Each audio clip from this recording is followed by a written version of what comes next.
Bonjour et bienvenue. Alors aujourd'hui, j'avais envie de prendre mes deux tarots mythologiques, mon Pythia et mon Mythos Tarot et le Symbolon, pour aller regarder euh, ce qui est du domaine inconscient pour cette personne et ce dont elle a conscience sur plusieurs sujets. Alors, on va commencer tout de suite. Donc, je vais utiliser le Pythia pour tout ce dont elle est consciente et j'utiliserai le Mythos Tarot pour ce dont elle est inconsciente. Parce que le Mythos Tarot, c'est le tarot en fait de Perséphone. Et Perséphone, elle va dans... c'est l'épouse d'Hadès.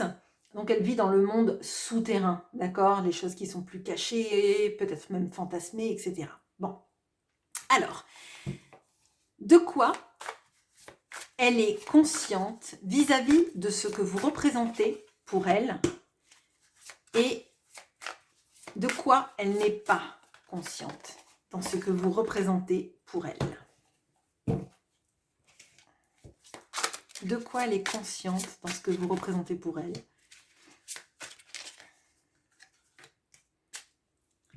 De quoi elle n'est pas consciente. Ok, bon. Elle n'est peut-être pas consciente, mais en tout cas, les choses viennent de manière fluide. De quoi elle est consciente? Alors, ok. Alors là, on a le bélier et le gémeaux. L'ermite. La tempérance. Le 7 d'épée. Bon, alors, de quoi elle est consciente? Elle est consciente qu'elle vous a peut-être jugé trop sévèrement, qu'elle vous a mis au pilori, d'accord? Donc, elle a eu, à mon sens, un jugement à l'emporte-pièce sur vous. Elle s'est isolée. Elle a pris visiblement la poudre d'escampette, ou en tout cas, elle a été dans une fuite vis-à-vis de vous, et ça, elle en est consciente, d'accord? Je pense que si elle a pris la fuite, c'est à cause de ce qu'elle s'est imaginé de vous, d'accord? Elle a vu que vous étiez quelqu'un qui aimiez parler, communiquer, échanger, et on voit très clairement que cette personne, elle est dans le mouvement, mais le mouvement vers l'avant, mais surtout la fuite en avant. Bon. Elle a conscience que, effectivement, elle vous a mis sans doute une étiquette ou un verdict qui n'était pas le vôtre, d'accord? Enfin, qui n'était pas une réalité, mais on sent vraiment, vous voyez, là j'ai été trop dure, je l'ai fui, je me suis isolée, je suis rentrée dans un silence. Pour lui ou pour elle, pour qui la communication était importante. Donc là aussi, moi ce que j'ai là, c'est que c'est quelqu'un qui sait qu'il ou elle n'a pas été à la hauteur de l'enjeu que représentait une communication pour vous et de l'importance que revêtait la communication. Ok. Ce dont elle n'a pas conscience vous concernant. Ok, alors là, on a le cancer et le taureau. La roue de la fortune. Wow. Le chariot. Le pape. Waouh. Ok, bon. Alors, ce dont elle n'a pas confiance. Ah, ce dont elle n'a pas conscience, c'est que vous représentez la personne idéale à ses yeux. Et je dirais idéale, pourquoi? Parce que vous voyez, ce personnage féminin, c'est un personnage qui, quand elle se regarde dans le miroir, elle a peut-être un choix, mais justement, elle a le choix d'être la personne qu'elle veut. Donc, on a le côté maternant, que vous ayez ou non des enfants, mais en tout cas, votre capacité à aimer les gens plus que vous-même, hein, d'accord, à être dans le don, l'amour. Je ne vais pas aller dans l'amour inconditionnel, hein, mais on a cette notion de donner de l'amour, de donner de l'attention, donner de l'empathie. Ok ? Et on a aussi la beauté, le désir, etc. Et au milieu, on a la personne qui a tout ça en elle. Donc, ce dont elle n'a pas conscience, c'est que vous êtes la personne qui est faite pour elle, et c'est renforcé par quoi? C'est renforcé par la roue de la fortune. C'est un peu comme si on avait tissé les fils du destin et qu'on les avait mis avec vous sur chaque côté de la pelote, d'accord? Vous êtes destiné, visiblement, dans son inconscient en tout cas, à vous retrouver. Et c'est d'autant plus vrai qu'on a la notion du chariot. Là, pour moi, on a vraiment le fait que vous êtes importante ou important, et qu'il faudra que ça avance dans votre relation, d'accord? Parce que vous en valez la peine, et parce que vous êtes la personne, en fait, avec qui elle pourrait, alors, régner sur l'Olympe, mais c'est un peu, voilà, c'est un peu extrapolé sur les choses, mais on voit que malgré tout ce qu'elle a pu faire, et là on peut retrouver Hera avec Zeus, c'est-à-dire que Zeus, il en a fait voir de toutes les couleurs à Hera, néanmoins, bah, c'est encore celle avec qui il règne à la fin, d'accord. Il lui a fait mal, ça c'est évident. Elle a eu des comportements, j'allais dire à l'emporte-pièce, mais bon, c'est pire. Mais vous voyez, c'est un couple qui est presque indivisible. Donc, ce dont elle n'a pas conscience, c'est que vous êtes la personne envers qui le fil du destin la lie. Voyez? Bon, ok. Bon, ça parlera pas forcément à tout le monde, hein, mais le message est assez fort et assez clair. Alors, de quoi elle a conscience? Hop, hop, hop.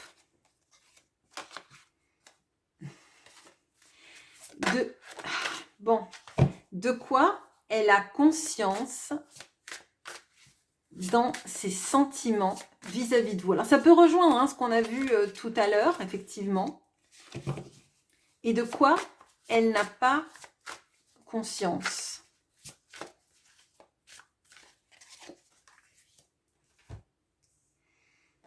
De quoi elle a conscience dans les sentiments qu'elle a pour vous.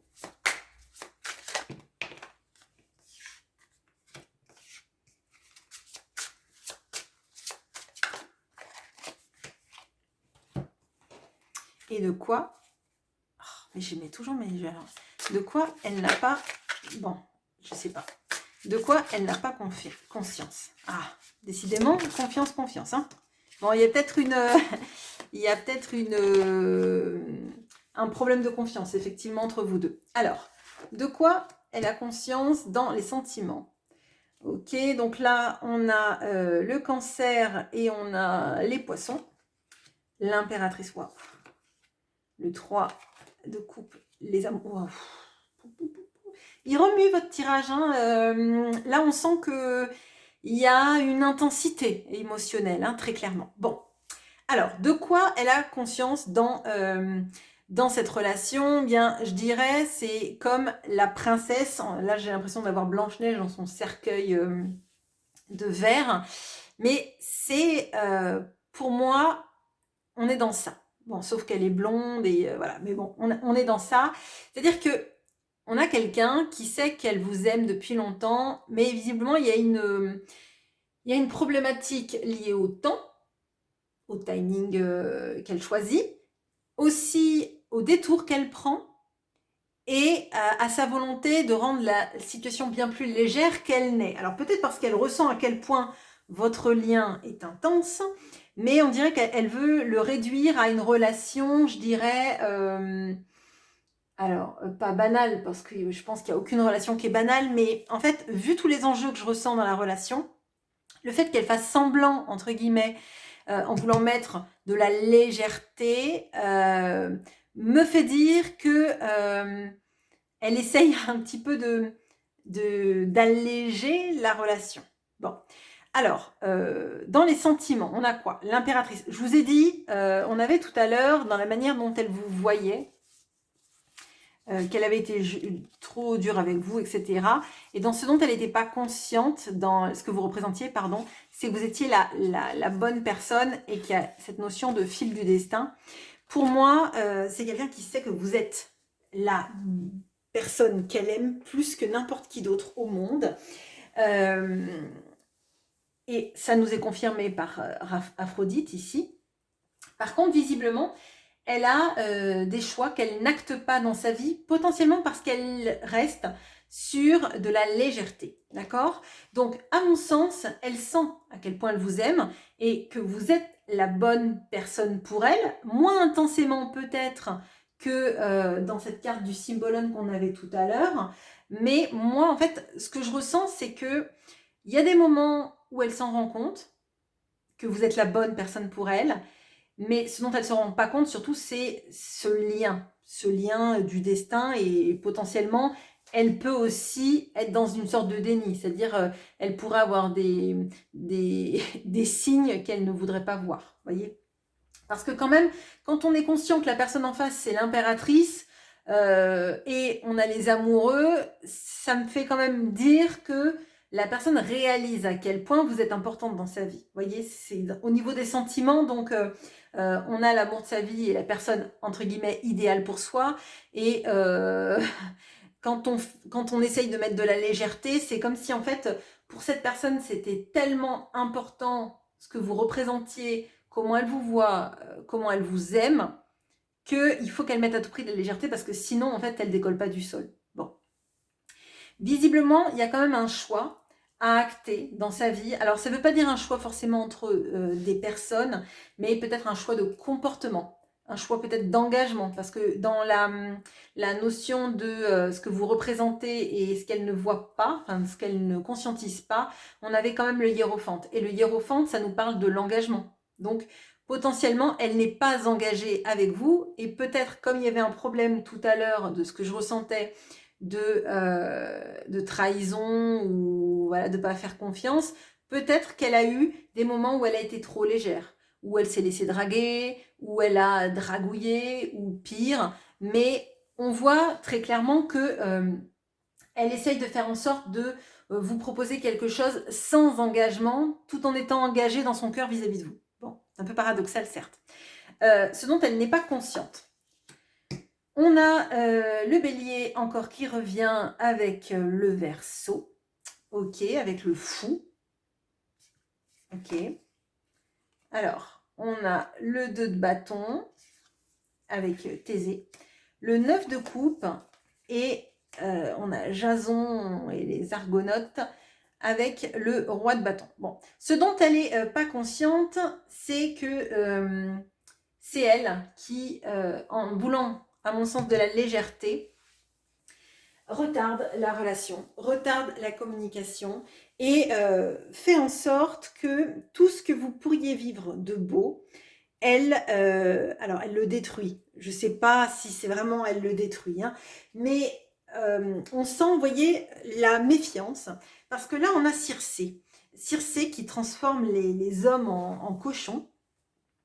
Et il y a une blessure chez Circé, on ne fait pas ça juste pour le plaisir.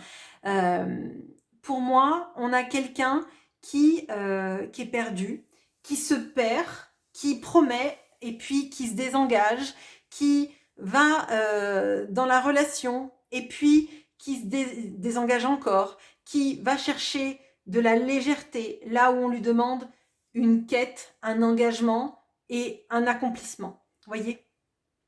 Pour moi, le fait qu'on ait le fou là, c'est parce que c'est quelqu'un qui freine en faisant n'importe quoi, et peut-être que ce goût pour la liberté, ce goût pour la légèreté, en fait, lui fait perdre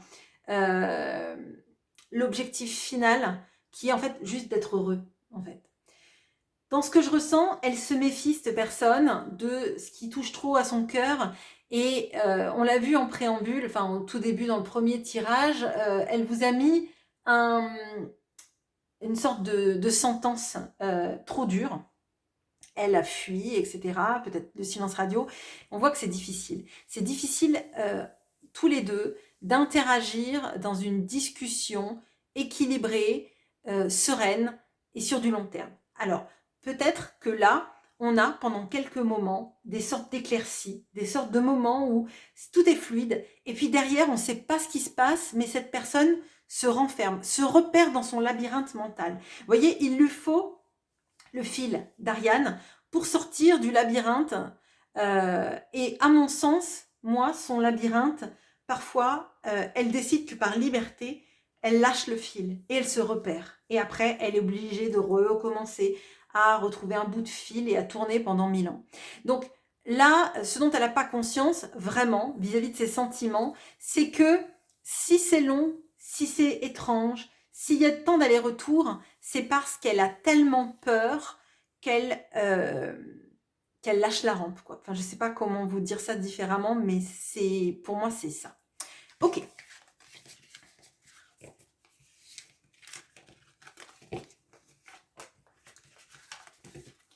On va regarder, et ce sera mon dernier tirage, qu'est-ce qu'elle a l'intention de faire d'un point de vue conscient. Qu'est-ce qu'elle sait vouloir faire vis-à-vis de vous. Et bon, j'aime pas les cartes de mea culpa, mea maxima culpa. J'aime pas. J'aime pas parce que là, on va voir les autres cartes, mais la culpabilité et se culpabiliser ne fait pas avancer le schmilblick. Il vaut mieux quelqu'un qui avance en reconnaissant sa responsabilité que quelqu'un qui se flagelle mais qui ne fait rien parce qu'il s'est fait tellement mal et il a fait tellement mal qu'il ne sait plus comment revenir. Ok, bon. Ah. Bon. Vous m'aurez entendu râler là. Hein. Allez.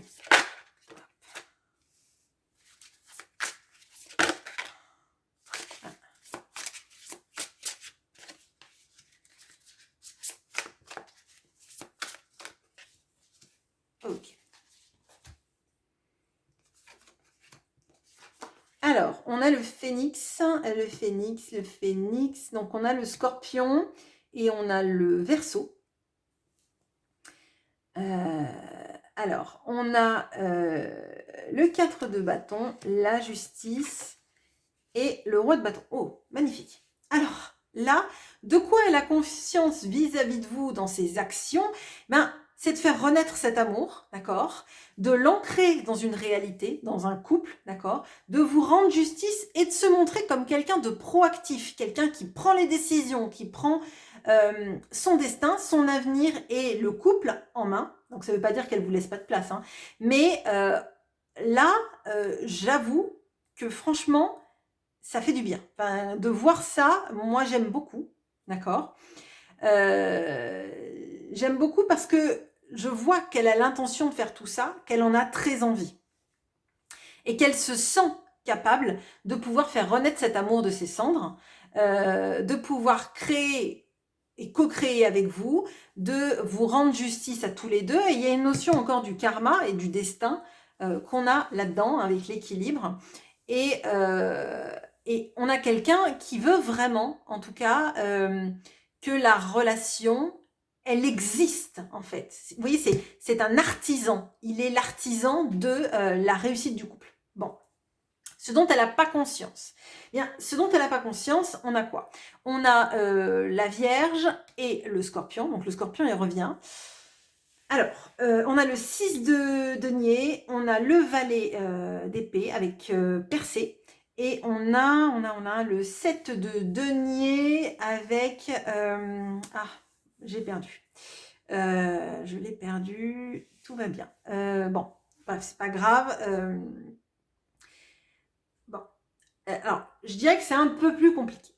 C'est pas catastrophique, mais je préfère largement l'énergie du dessus que l'énergie limitante qui est en dessous. La lame de fond, vous voyez? Bon.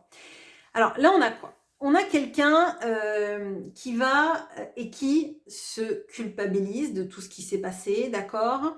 Qui a une idée assez figée, je dirais, de vous, de la relation, de ce qui s'est passé. Donc, c'est pas la nostalgie. Là, c'est plutôt quelqu'un qui laisse pas évoluer l'amour comme il devrait, qui reste très dans une énergie, très fantasmagorique, où en fait, vous voyez, c'est comme si on mettait un musée avec plein de statues et qu'on mettait des petites étiquettes en dessous. Bah voilà, toi tu seras tel statut, toi tu seras tel statut, toi tu seras tel statut. Mais oui, pas des statuts connus, hein. La Vénus de Milo, elle est bien évidemment qu'on va pas se dire que c'est le penseur de Rodin.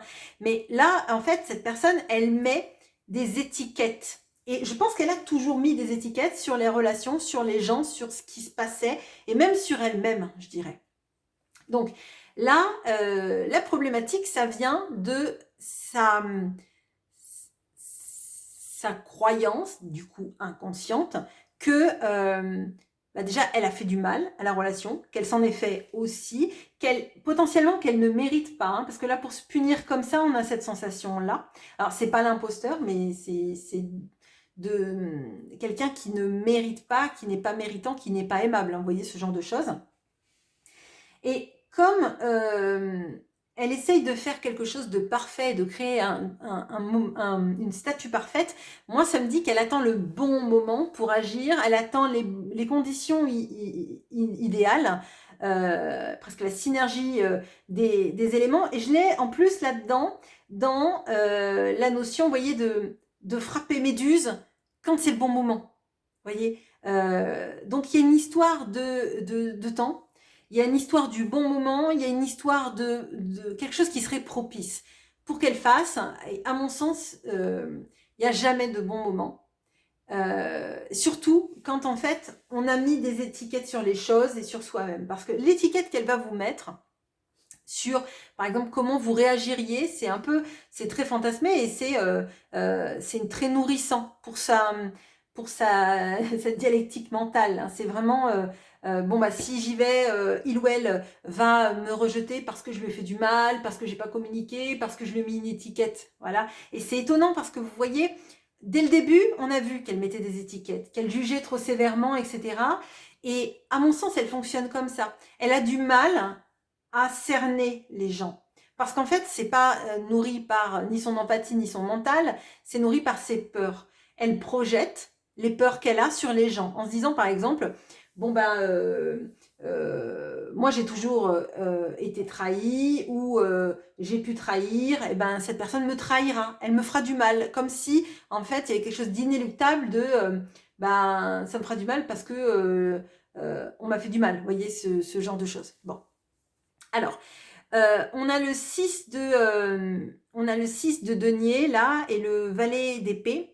Donc le valet d'épée, je vous ai dit, c'est Persée qui attend le bon moment pour en finir avec Méduse. Et on a le 6 de denier, et le 6 de denier, c'est le riche marchand qui revient et qui donne de l'abondance. Là, pour moi, on a vraiment cette notion de il faut attendre le bon moment, etc., etc. Et ça, c'est dur parce qu'en fait, elle n'en est pas consciente. Si elle en était consciente, bon, bah, vous vous diriez, bon, bah, c'est bon, quand ça sera le bon moment, elle mettra le pied à l'étrier et on partira sur des belles énergies.